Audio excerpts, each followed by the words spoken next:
After all the smoke settled and all the cool hand signals were waved, Dr. Stephen Strange earned his spot as one of the Marvel Cinematic Universe's best new heroes.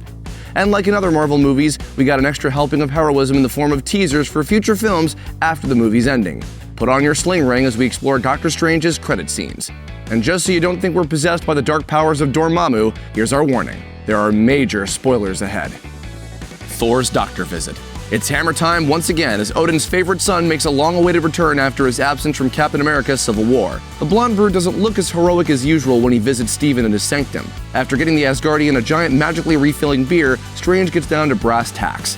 He now keeps track of major otherworldly threats to Earth, which includes Thor's brother Loki, who has accompanied Thor to New York to look for their missing daddy, Odin. For the sake of getting Loki off Earth and back to Asgard as soon as possible, Strange decides to help the Odin sons look for their missing patriarch. We've still got a lot of questions about what's happened in Thor's absence. Am I disappointed that they didn't invite me to fight with them? No. He doesn't know how to get in touch with you. I don't have a phone. He doesn't have a phone. But we have a feeling Thor Ragnarok will have answers. And probably lots of smashing. Well, they're excited. Loki's back in town. The last time we saw Loki in Thor: The Dark World, he was sitting on the throne of Asgard disguised as Odin after faking his own death.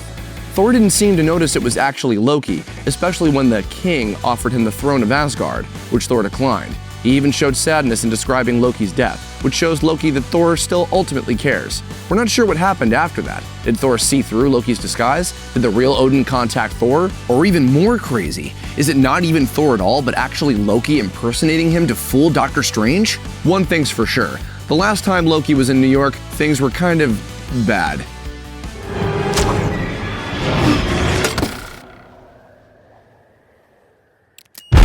Next time, just take a taxi, dude.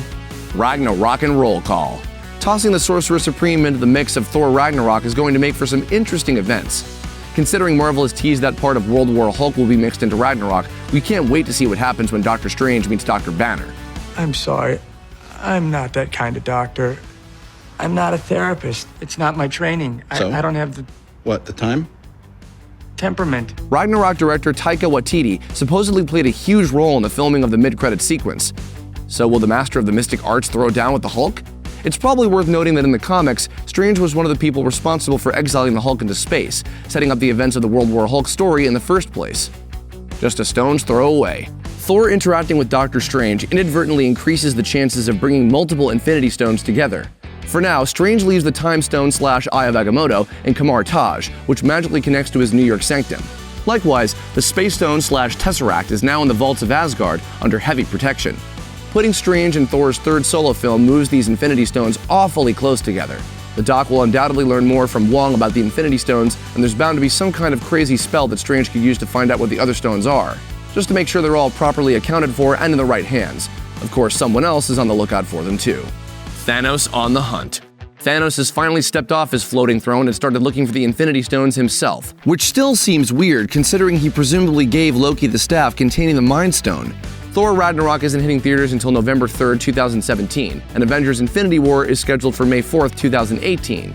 So this could be the perfect opportunity for Thanos to start decorating his golden glove. Some fans believe Heimdall carries the Soul Stone in his armor, which explains how he can see every person in the 9 realms. A Thor-Strange team-up could potentially tie together half of the stones. Don't be surprised if the Mad Titan nabs a few before Infinity War even begins.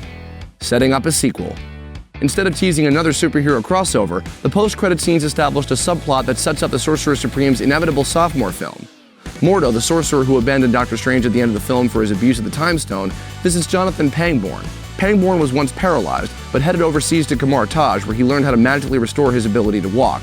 Mordo attacks Pangborn, draining him of his magical powers, and revealing a huge change in character and a dangerous vendetta. He's decided that there are just way too many dank sorcerers bending the rules, so it's up to him to whittle down their numbers. He'll inevitably cross paths with the likes of Wong and Stephen Strange once again. Mordo the villain. Fans of the printed version of Doctor Strange knew this switcheroo was coming, despite Mordo being made into a supportive character throughout most of the film. Even when he parts ways with Strange, it's mostly out of angry disillusionment. In the comics, Baron Mordo is a longtime antagonist to Doctor Strange. Originally a student of the Ancient One, Mordo tries to kill his master after growing jealous of Strange becoming a star pupil, leading to his banishment and pursuit of the black arts and other forbidden forms of magic in order to achieve power. Of course, many of these techniques can backfire, which is kind of what happened to Caecilius, who's originally only a bottom-tier flunky of Mordo's in the comics. Despite his change and his crusade against other sorcerers, it's not like Mordo's gone fully evil. He could have simply killed Pangborn if he wanted. Silencing the sorcerers.